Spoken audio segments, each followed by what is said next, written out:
Today I want to share with you from the book of Mark, chapter 4, verses 35 through 41.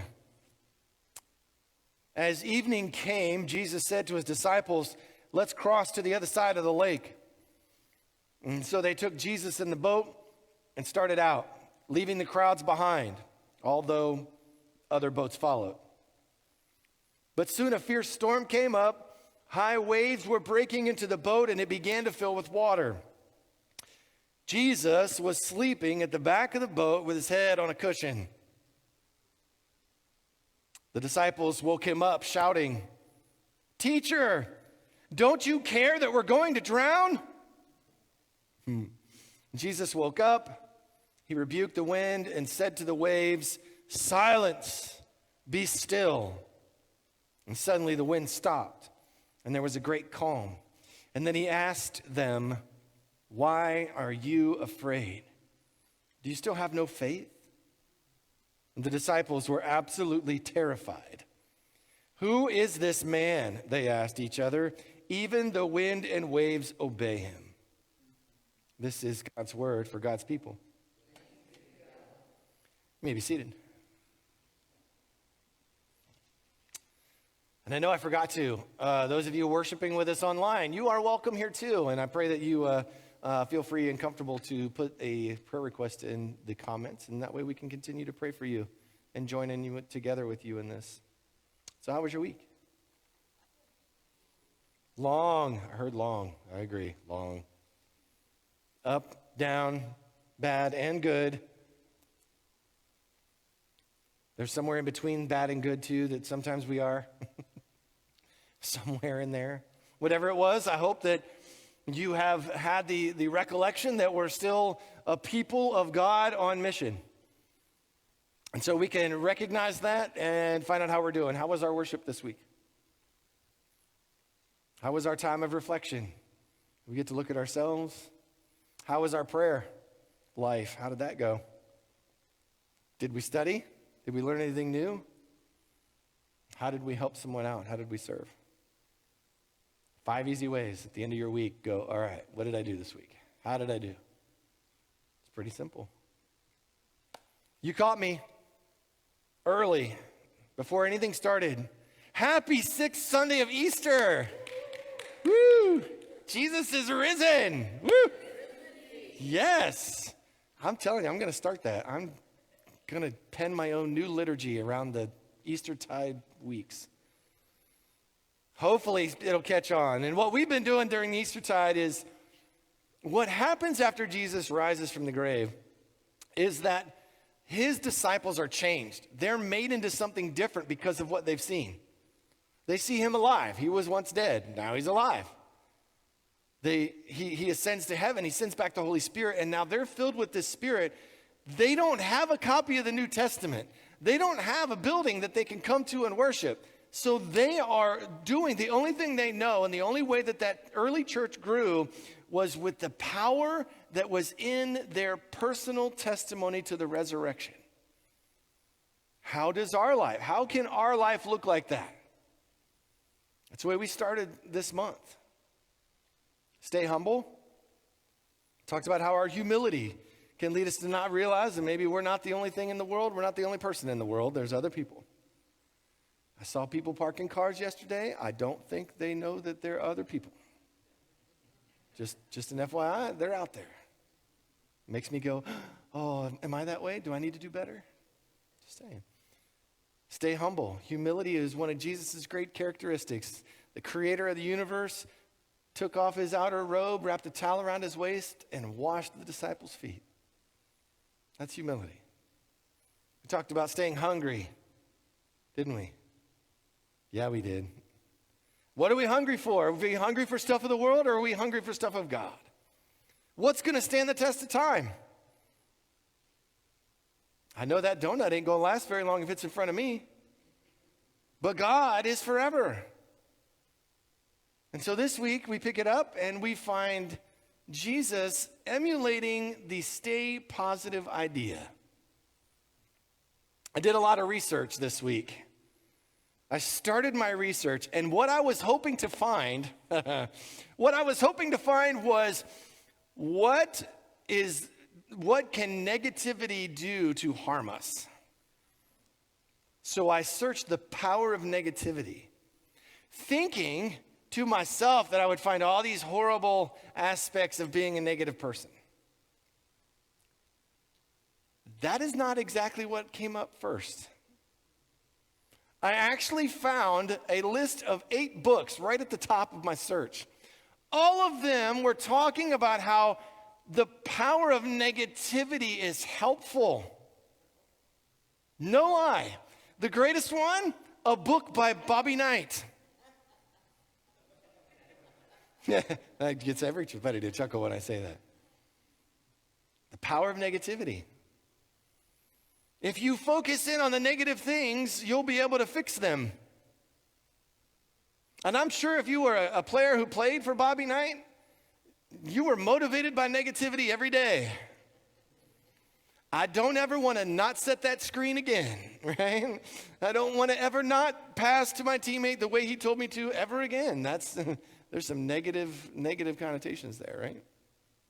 But it changes behavior. Now, what I also did find out was the truth behind that. And the key to negativity is not that we stay in the negative. The power that they were talking about and the things that they were talking about, the good that can come from negativity is recognizing negative things in your life and making the appropriate changes. That was where they were going with that. Negativity in general in us causes long-term harm. Dr. Karen Lawson from the University of Minnesota found in her research that poorly managed negative emotions are not good for your health.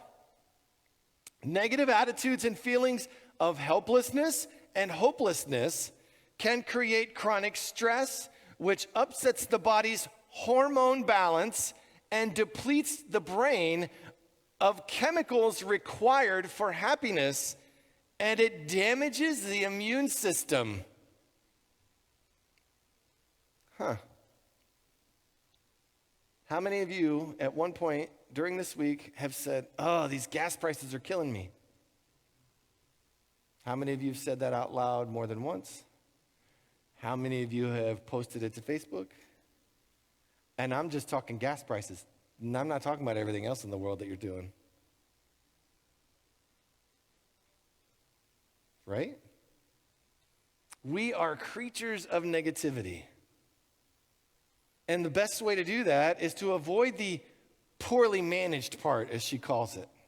What poorly managed negativity means is that we get and find ourselves immersed into negativity before we even understand that we are immersed in negativity. It's true.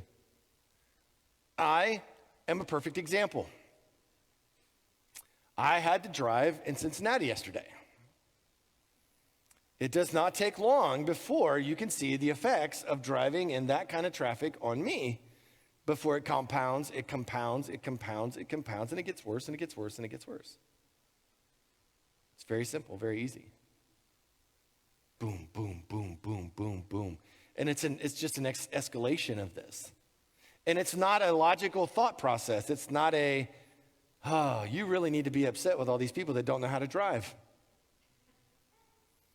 It's one thing, and then it's another, and then it's and then it's another, and then it's and it compounds. Negativity breeds negativity. You've probably seen it with people in your life. They don't often have a very positive thing to say or anything good to say. Their chances of them saying something positive are not going to be good. And it grows, and it grows, and it grows. And so we as human beings, we have an opportunity to manage the thoughts that we are thinking. We have an opportunity to change what it is that we want to think about so that our brain will not dwell on the negative and then end up shutting off our ability to even think positive. Greatest example, I had a thought that came through my head this morning as I was driving to Maplewood. Adam and Eve in the garden. Come on. It was perfect. Nobody died. Nobody got sick. They were hanging out with lions like they were cats, house cats. Nobody was dying. Everybody was in love. This was good. They had all they needed to eat. There was no hunger. There was no pain. None of that existed. God gave them this perfect place to live. One rule. See that tree over there? Don't eat from it. Now, I wish that it was better described to them, because I don't think that they would do it. But then again, we'll see how this goes. I wish that God would have said, listen, you have everything you possibly need. All of the goodness in the world is here. You don't have any negativity. You don't have death, dying, mourning, pain, cancer. You don't have any of that. Every day you just get to love life. There's not even a thunderstorm. None of that. It's just good all the time. That tree is going to change that if you eat from it. Because you're going to know what's good and you're going to know what's bad. And then because I told you not to eat from it, there's consequences to that. And it's just going to go downhill from there. So just don't. And also then talking about that in Maplewood made me think of the movie The Matrix. Have you ever watched The Matrix? Basically, it's machines take over, human beings are batteries. So they take human beings and they plug them into this simulation and they just lay in this thing and they use the energy of humans to do all the machine stuff that they want. Really sci-fi cool stuff. They tried over and over and over again to create the perfect simulation in people's heads. And what happened was they started with the perfect life and the batteries didn't last very long. Because they just had no trauma, they had no turmoil, they had nothing to live for, and so they just died quicker. But when people were faced with trauma, when they were faced with problems, when things were bad, it increased their longevity. It was more realistic. Realistic is that we have problems every day. And we know this. We know that from the beginning of the fall of mankind that we are not perfect. We are going to have to toil over the earth, that death is here. We are faced with the fact that everything around us, it was not intended to last forever. None of it. And yet, what is the first thing that we worry about? Stuff that we aren't going to take with us for eternity. It's true. In today's text, we find a group of disciples who are under heavy stress. I wouldn't say world class, seasoned fishermen.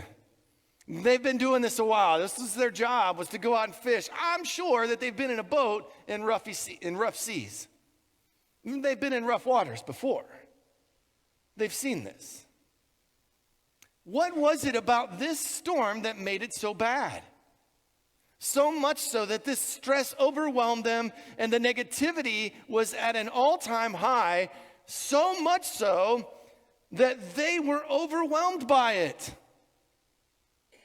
They had literally just been with Jesus for days.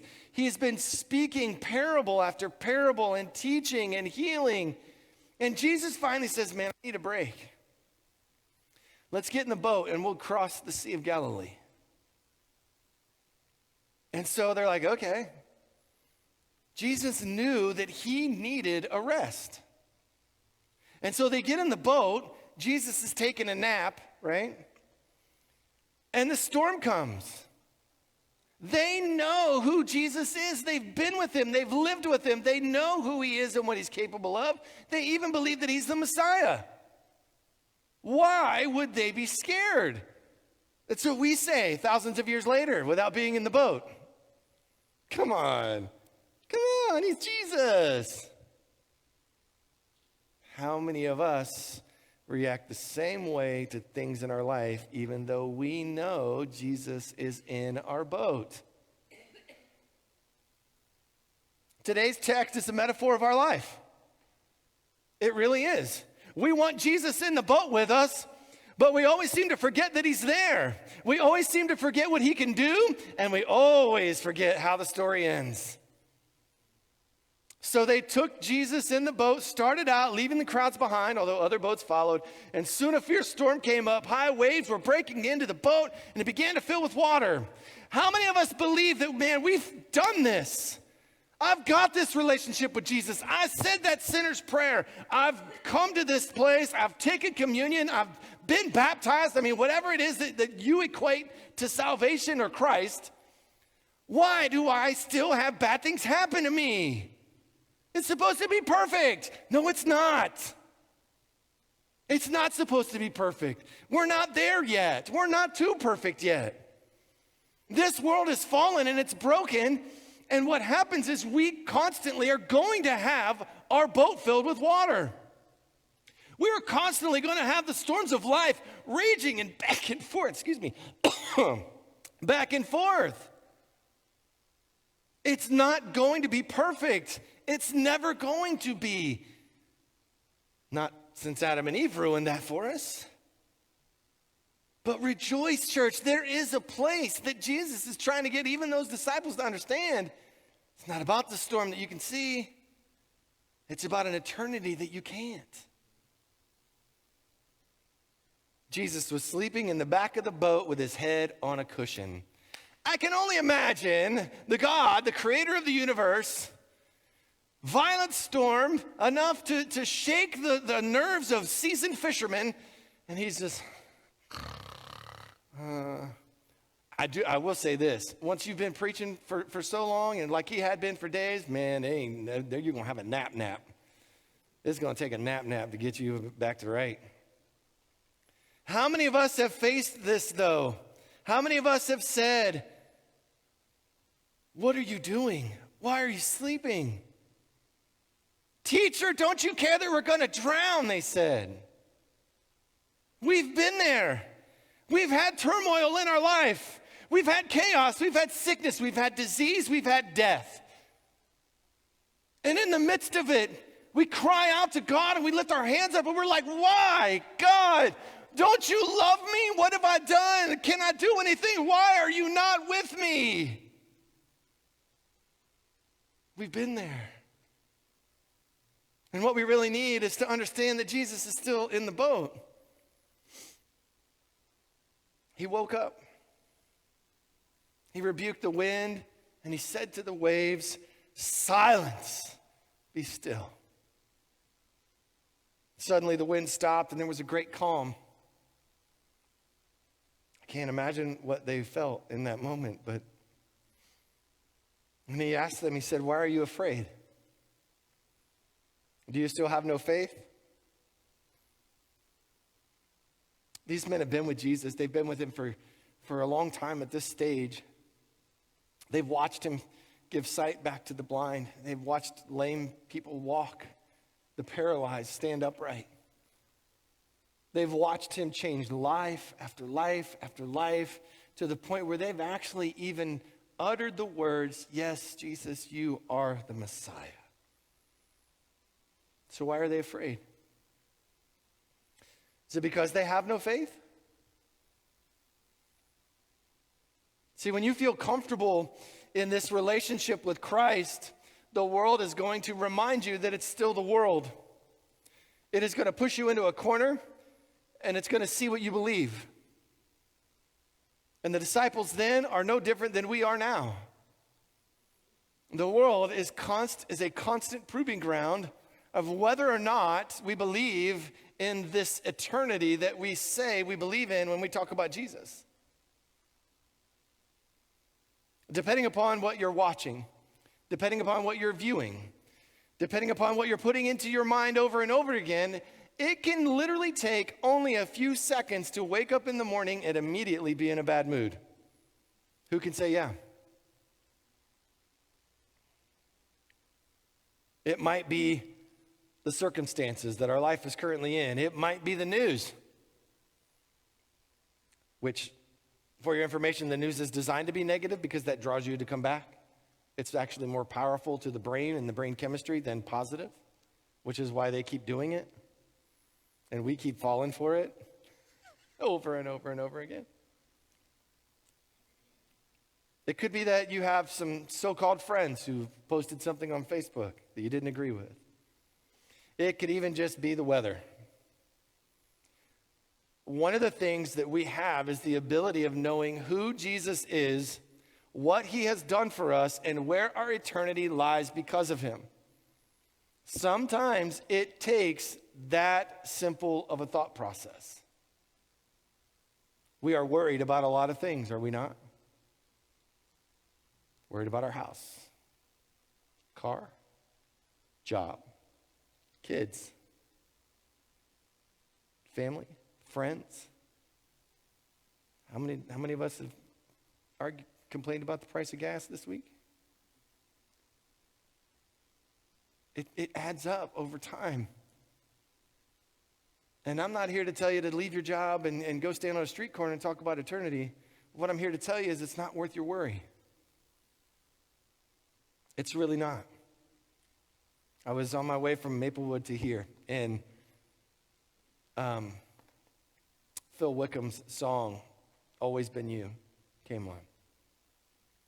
And I hear this song, and I'm thinking about how many times in my life when I was at my lowest or when I was at my worst, or so I thought at the time, how much God has been with me every one of those moments. And as that song goes, it's always been you. It's always been you. And every time that I feel like maybe I could give myself a pat on the back because I overcame something, if I had it my way, I wouldn't be here right now. Trust me. I've fought that demon for a long time. If I had it my way, the one of many car accidents would have taken my life. If I had it my way, the depression from failing would have overcome me many, many times. And every time that I look back at my life, and go, God was there. He was there. He was protecting me in those moments. He was lifting me up when I didn't think I could. He was there giving me hope when there wasn't really any around me. He was there providing for me a way to keep going. He was with me as the storm was raging around my boat, and he's taking a nap back there, and he's saying, why are you so afraid? I got something so big for you. It's called eternity. And I'm super excited about it. I don't want you to worry about the storm. The part of today's text that got me the most was what happens afterwards. See, these seasoned fishermen, this storm was so bad that they were terrified for their life. They were afraid. They were scared. After Jesus spoke and the storm stopped, they were more terrified of Jesus than they were that storm. Why have we missed this? How can I understand who this is? That he could calm the wind and the waves. And yet here I am worried about a boat. I'm worried about my life. He's bringing me to a place where there's more than this. Jesus promises a new heaven and a new earth. In Revelation 21:4, he describes what the new heaven and new earth will look like. And he says, he will wipe every tear from their eyes. There will be no more death or mourning or crying or pain. For the old order of things has passed away. None of the things that you understand as pain and hurt and negativity are going to be there on that other side. So why should we allow that to affect us now? While we are going to have troubles here, promised troubles, they are not going to last forever. How can our positivity in the face of our trials lead others to see this incredible and amazing Jesus that we claim to follow. Amen.